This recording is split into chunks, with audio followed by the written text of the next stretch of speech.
Hello everyone, and welcome to Introduction to Psychology, or Psych 101 online edition. So this is our very first video lecture of the semester. The point of this video is to give you some expectations of the course, some overview of assignments, go over the syllabus very briefly, as well as ending out with some helpful hints for approaching this course. I will say I want to emphasize very briefly over the syllabus, so please make sure you read the syllabus in its entirety on your own, especially before you attempt the syllabus quiz. So first, a little bit about me. My name is Dr. Heber. That's my picture right there. I have my PhD in psychology from here at UWM. I specialized in health psychology, which we will cover in Chapter 14, as well as psychophysiology. This is my 7th year at UWM and my 11th time teaching Psych 101. So we do have 2 TAs for this course, Tori and Leilani. The best way to contact any of us is through email. I provide our emails here on this PowerPoint, but they're also on the syllabus. Please make sure you use your UWM email when you are reaching out to us. We all 3 are available for office hours meetings, but they are by appointment. So in order to get an appointment, all you have to do is email us saying you would like to meet. It's also very helpful if you provide dates and times that you are available, and we can set up a meeting. I personally have options for in-person. My office is Garland Hall 232, as well as online through Teams. So if you want to specify if you'd prefer to stay online or if you'd prefer to meet in person in that email requesting an appointment, that would be very helpful as well. A little bit more about email etiquette.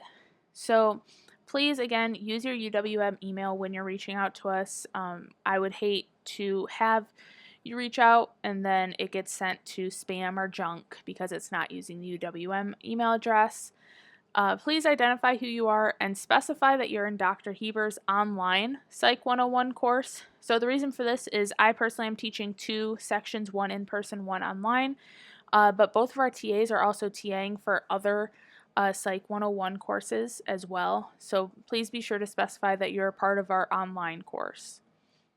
Always use professional language and grammar as well, and we do ask that you give us between 24 and 48 hours to reply, especially in these first 2 weeks. I do ask for the full 48 hours. I usually try to reply within 24, but these first 2 weeks are quite busy, so please be patient.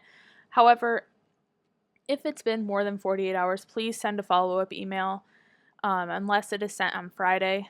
So if it's sent on Friday, please give us till the end of the day Monday to reply. We answer emails typically Monday through Friday, 9 a.m. to 5 p.m. This also means don't wait until the last minute before due date to email questions because there's a chance we may not get to it in time for the assignment to come due. So please make sure you are giving yourself and us enough time to get you a timely reply before a due date. So the textbook for this class is called Psychology 2E. There's a PDF copy on Canvas already, and you can download it. I highly recommend you download it because if you try to use the Canvas window, it can crash the browser, and it's free. So there are details. I provided the publisher's website as well. If you prefer a printed version, you can order a printed version, but the printed version is not free. So I do want to highlight that the PDF copy is completely free and it suffices for this course. So again, please make sure you download a copy and read the assigned chapters as well as the chapter's query before each lecture, and I'll get into what chapter queries are later on in this video, but make sure you are doing the assigned reading. I assign the readings a week before I lecture on them, so you'll have some background knowledge going into each lecture. For academic assistance, as always for course help, please do not hesitate to contact me through email. I'm more than happy to meet with you all to go over any material you might be struggling with, as well as our TAs are excellent resources as well. And there's also several excellent resources that I linked in our syllabus, one being the Student Success Center. So we are fortunate enough to have an SI or supplemental instructor this semester named Sarah Schmidt.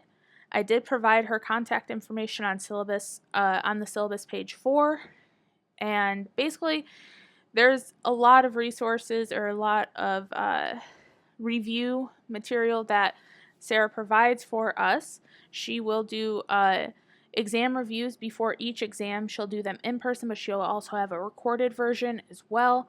If you're curious about what else an SI can do, please feel free to contact Sarah. Again, Sarah's email is listed on page 4 of our syllabus. Another very helpful resource for academic assistance is the Accessibility Resource Center, or ARC. So if you feel you are in need of extra resources or anything of that nature, please make sure you are reaching out asking for help.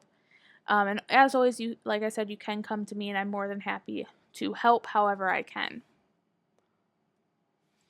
Mental health services. So at UWM, we do have a mental health service called Student Health and Wellness Center. I provided their email as well as their phone number. And they provide a wide variety of services related to mental health, in addition to several other services as well. But as far as mental health, they provide different forms of counseling. So they have group sessions, individual sessions, and online. They can also help connect you to off-campus mental health services if that's what you prefer, and navigate other things such as cost and insurance. I did provide the link to their website if you would like more information. Again, please at any time, if you feel yourself needing any sort of help or you're experiencing a lot of stress and you need someone to talk to, the Student Health and Wellness Center is an excellent resource. So the major course policy I do want to highlight is respect. So please be respectful to not just myself, but our TAs, our SI, and your classmates. You can address differing opinions. So for example, we have 3 discussion posts and you are required to do some replies to your classmates' posts. You can address, if you have a different opinion, you can address them, but make sure you're doing so respectfully. So please do not call anybody names or degrade them or turn your response into a personal attack. So any students that are found to be disrespectful, I will provide a warning. Since this is a virtual class, the warning will be done through email. But if it happens again, I will have to get the department involved. So please just be respectful of one another as well as respectful to myself, our TAs, and our SI.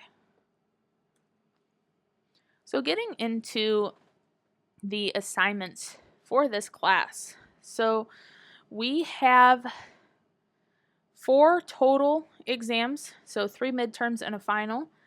However, only 3 count towards your final grade. So before getting into midterms and final, the way I would approach this as a student is if you do really well on the first 3 midterms, that 4th is the final cumulative exam. If you do well in those first 3, you can choose to use the final as your dropped grade. So it would work out really well for you if you work really hard to do well in those first 3. That way you can use the final as your dropped grade and you don't have to worry about taking a cumulative final. So midterms are posted on Canvas. All of our exams are online.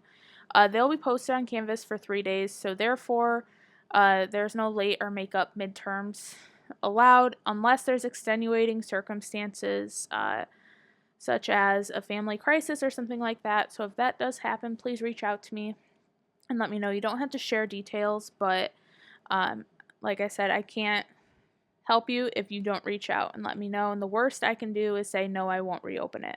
So I will never be rude about it. I will just give you an answer. So each exam is worth 125 points with 50 questions apiece, and they are timed exams, so you get 60 minutes per exam. Also, if this is your first time using Canvas, I do want to highlight, if you click to open the exam, that timer is going to start. And once that timer starts, even if you immediately exit the page, the timer keeps going. So once you start it, you have to finish it in one sitting. And like I mentioned before, your lowest exam grade, whether it's a midterm or the final, will be dropped at the end of the semester. So again, if you do well in those first 3 and you're going into the final and you have an A, you can choose to use the final as your dropped grade and not take the cumulative final. So exams are to be taken individually and without notes. So exams are closed book, closed notes. You are expected to take it completely on your own without any other information sources such as your textbook, your notes, PowerPoints. Please don't use any of those. And like I mentioned, the final exam is cumulative, while the 3 midterms are over specific chapters. And for a breakdown of the different chapters that will be included on each midterm and when they are, please see the syllabus. So for quizzes, there will be 13 online quizzes this semester. However, only 11 will count towards your final grade. So at the end of the semester, the lowest 2 quiz scores will be dropped. So that means if you happen to forget to take one, not a big deal. That can be used as a drop score.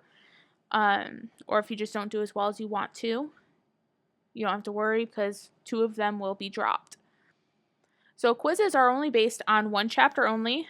So starting on week 2 of the semester, we have a chapter quiz almost every week, with the exception being the week of fall recess, as well as finals week, obviously.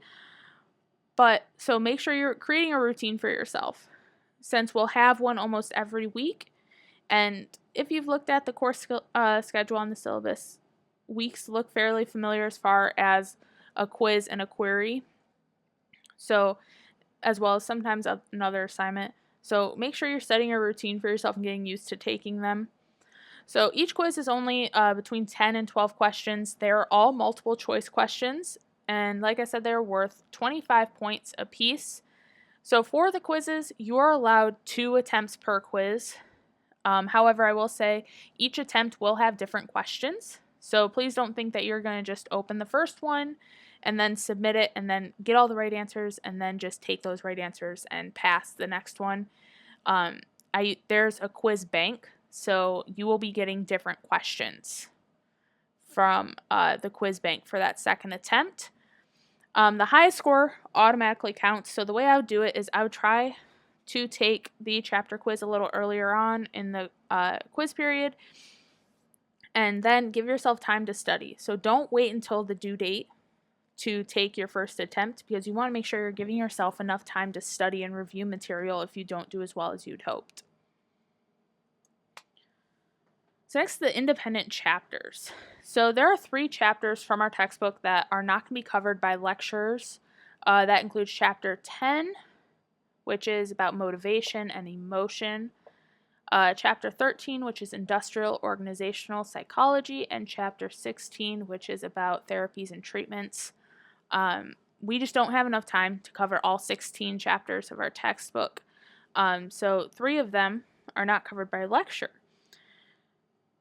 2 of those 3 chapters are required assignments for you to read independently and then take the coinciding chapters quiz. However, if you want to do all 3 chapters, that 3rd quiz will count for extra credit. So these chapter quizzes can be taken at any point in the semester. They are actually open right now as I'm recording this video, and they are due on the last day of classes, which is Thursday, December 12th. Since you have the entire semester to do these quizzes, no late independent chapter quizzes will be accepted because you have the entire semester to do it. I would highly recommend giving yourself plenty of time, and honestly, I would probably try to not wait until December to start reading the chapters, just because typically December is when things are super, super busy. So I highly recommend just making sure you're giving yourself enough time to truly read the chapters so you can do well in the quiz. So we also have a syllabus quiz. It is a multiple choice question, is due by the end of week 2, and it's all over the syllabus. So it's 10 to 12 questions, and you have 30 minutes to complete it. You only get one attempt for this quiz. However, you are welcome to have our course syllabus open while you take it. So the tip I have for you for the syllabus quiz would be to read the syllabus first before even opening the quiz. Sit down, read through it. I know it's really long, but it has a ton of really helpful information. You should treat the syllabus like your roadmap to success in this course because it has a lot of information that you're going to need, including the schedule and assignment breakdowns, point breakdowns, and everything like that. So make sure you are reading the syllabus, and then once you read the syllabus, make sure it's downloaded, have it open, then open the quiz and take it with the syllabus open. So that's just my helpful tip. So a little bit of a heads up, during my video lectures, I do like to give tips and hints. So for example, if I'm going through the chapter material, I might say, hint, hint, this is on the quiz. So that's one benefit of watching the lecture videos in addition to getting my verbal explanations and material over and beyond what would be included in the PowerPoints.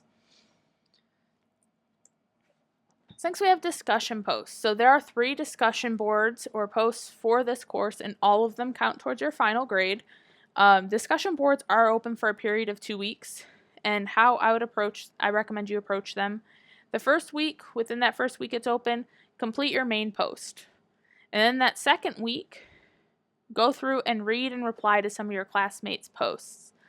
So I do provide a prompt, so a list of instructions, an expected word count for both the main post and the reply will be included in that prompt, as well as how many replies. And spoiler alert, you can do extra replies, 1 or 2 extra replies, to get some extra credit. Next, we have our chapter queries. So each chapter covered by lectures in this course will have an accompanying chapter query. So how this course is set up is you should read the assigned chapter the week before it's covered in lecture. So I outline that in the course schedule. And so basically, so for example, for this week, week 1, you should be reading chapter 1, and then next week, I'm going to lecture on chapter 1. So you should be reading chapter 1 and then completing the chapter query this week. These queries are very short assignments. So I just want a couple of sentences where you describe what concepts you maybe found challenging or concepts you'd be interested in hearing more about during the lecture, or what you learned from the chapter. If there wasn't anything you found to be challenging or that you were confused on, you can, have a couple of sentences talking about what you learned. So in the chapter queries, I do provide a prompt just of sort of guide you on how to approach these queries. So chapter queries are due by noon, so 12 p.m. noon on the Sunday they are due. If it's turned in by noon on that Sunday it's due, you can earn up to 5 points. If it's submitted after noon, but before that chapter's quiz is due, you can earn up to 2 points. So if you forget to do it by noon, I still recommend filling it out because some points, those 2 points, are better than 0 points. And what I use these queries for is after that noon deadline, I will log on to Canvas and read through the queries and add as much as I can to that next lecture. So I will use this to sort of guide what I focus on in the lecture. So if there's an instance where you don't do well in a query, or maybe you forget to take one or complete one, the 3 lowest scored chapter queries will be dropped at the end of the semester. So moving to our research proposal project. So there are 5 scaffolded research-oriented assignments for this course. What scaffolding means is they sort of build upon one another. So you're asked towards the beginning of the semester, the first part of this research proposal, the first assignment is picking a topic and identifying a topic. The only parameters, this topic has to be related to Psych 101, so it has to be related to one of the topics that we'll cover in this course in some way. It doesn't have to be an exact topic, but there has to be a link to psychology. And then you will eventually work your way up to finding an article using UWM's library resources that's on par with that topic, so that is involved in that topic. And then you'll be asked to find several articles and summarize them. And then comparing and contrasting those articles. So did they have the same results? Did they have different results? And then by the end of the semester, so by the time you complete those first 4 assignments, you should have an understanding of your topic enough to write a research proposal on that topic, which is the 5th assignment of the research proposal project. So each assignment will have detailed instructions, so please make sure you read through them thoroughly and making sure you are including all the required information. And as always, if you have any questions as you are completing this or you're having trouble choosing a topic, please feel free to reach out to me. I'm more than happy to help. Next, we have our research participation. So this semester, students are required to complete 1 hour of psychological research participation this semester through UWM SONA website. However, you can also complete more than 1 hour. So 1 hour will count towards your final grade. If you go over and beyond an hour, that can give you extra credit. So for more details on the SONA website as well as research participation, please see page 11 of our syllabus, as well as if you are struggling with the SONA website, feel free to reach out to our SONA director, whose email is listed in the syllabus as well. So I do briefly want to highlight academic misconduct. So as I have said a couple of times, all assignments, quizzes, and exams are to be completed individually. Quizzes and exams are closed book, closed note, except of course for the syllabus quiz where you can and you are encouraged to have your syllabus open. I also want to highlight AI. So unfortunately, artificial intelligence has become a big issue, and I want to highlight artificial intelligence is strictly prohibited and is considered to be academic misconduct by UWM. Submitted assignments can be ran through an AI checker, and if a student's work is caught for being written by AI, that assignment would be considered a 0, and based on UWM's rules, I would have to send that student's name to the Dean of Students office, where that would then create an academic misconduct record and start a very lengthy, very difficult process. So please do everything on your own for assignments, and just write your own discussion posts, write your own summaries, and don't use AI and you won't have anything to worry about. So I've mentioned extra credit a couple of times in this video already. I want to highlight you are allowed to earn extra credit for this course, and in fact, I encourage it because my philosophy is I would rather have extra credit points and not need them rather than need them at the end of the semester but not have any. So you can earn up to 40 points of extra credit this semester through a variety of ways, one being research. So again, you can sign up via SONA to participate in research that's going on at UWM. They have a wide variety of studies. Some are online only. Others will require you to go into lab.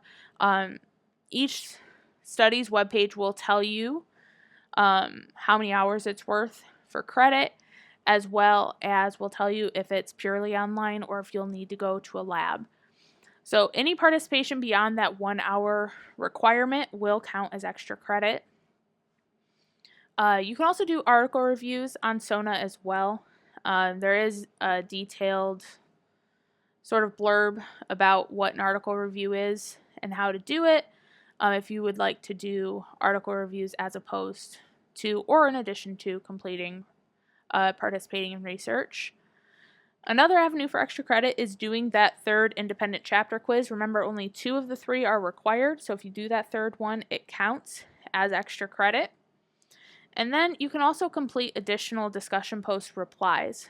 So this is covered in the discussion post prompts. It'll talk about what constitutes as a full credit reply, as well as how to get extra credit, how many you should reply to in addition to the required ones to get extra credit.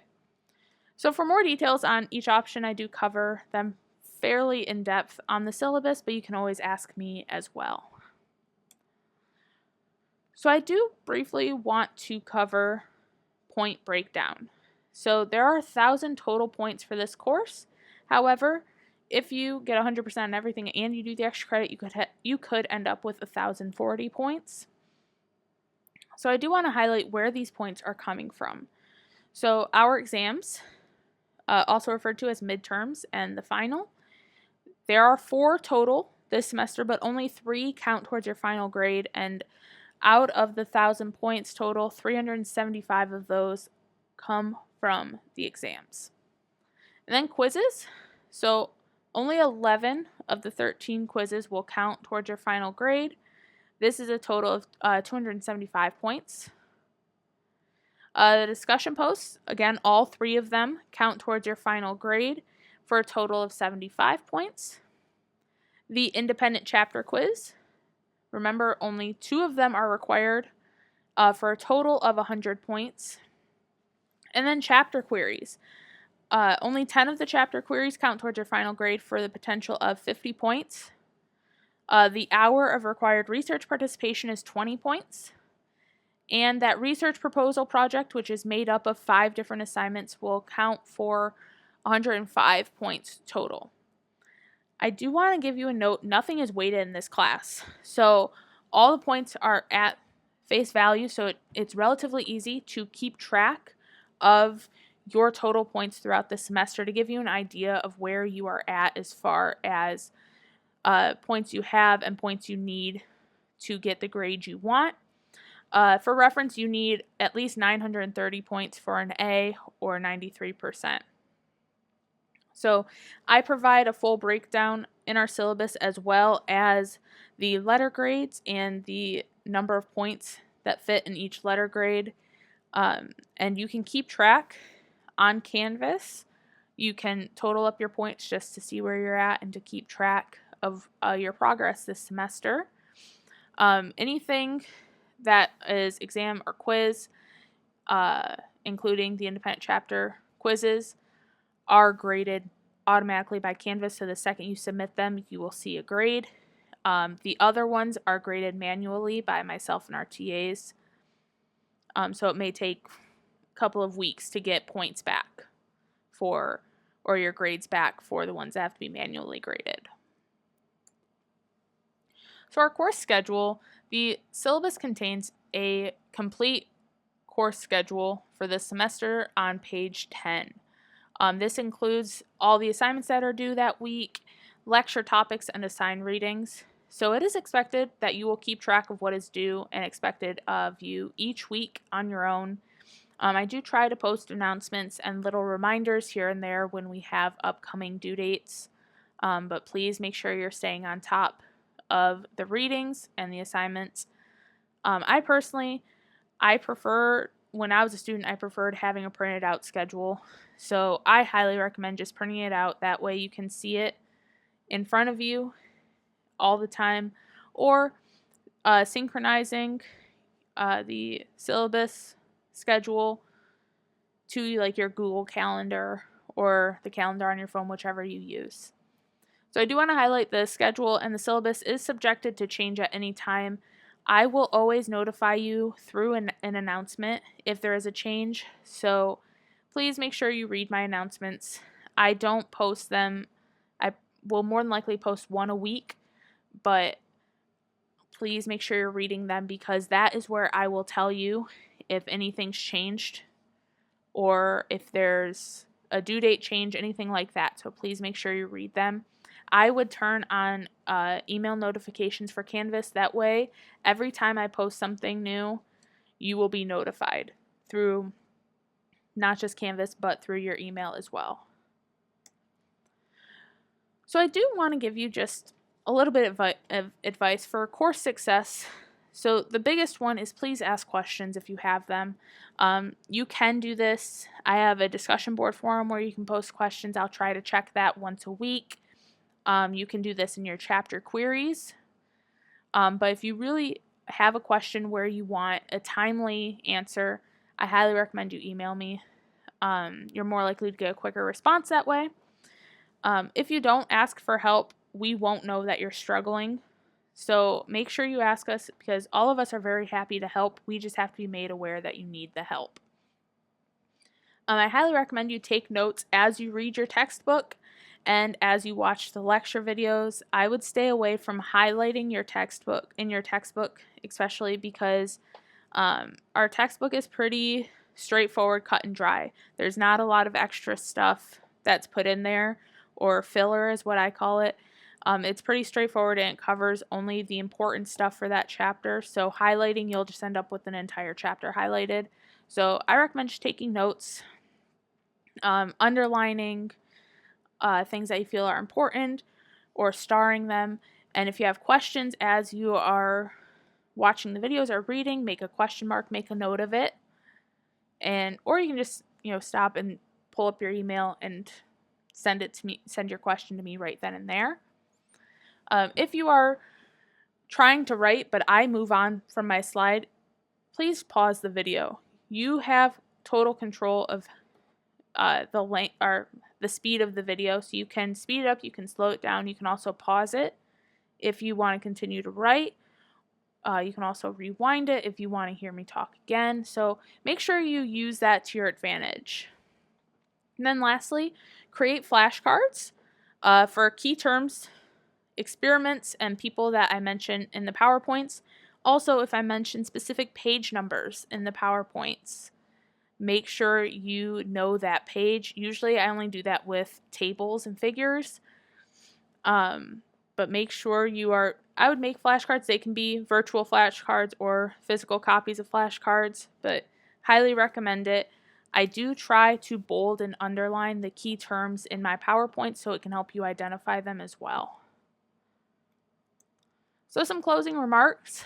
Please review the syllabus on your own. This video, like I said, was a very brief overview. I did not cover everything, so make sure you read it. And contact me at my email if you have any questions. I'm more than happy to help clarify anything you may need. I highly recommend touring around our Canvas site and familiarizing yourself with its layout. Pretty much everything, with the exception of my lecture slides and videos, have been published. So you can tour around the modules and just see how our Canvas sites work. I also recommend you familiarize yourself with the resources available, not just from our Canvas page, but on campus as well. The assigned readings for this week, the syllabus, and Chapter 1 of your textbook. The assignments due this week will be the Chapter 1 query. So thank you so much for watching and listening to this video. If you have any questions, please contact me. I'm more than happy to help. If not, I will be back next week with another video lecture. Thank you.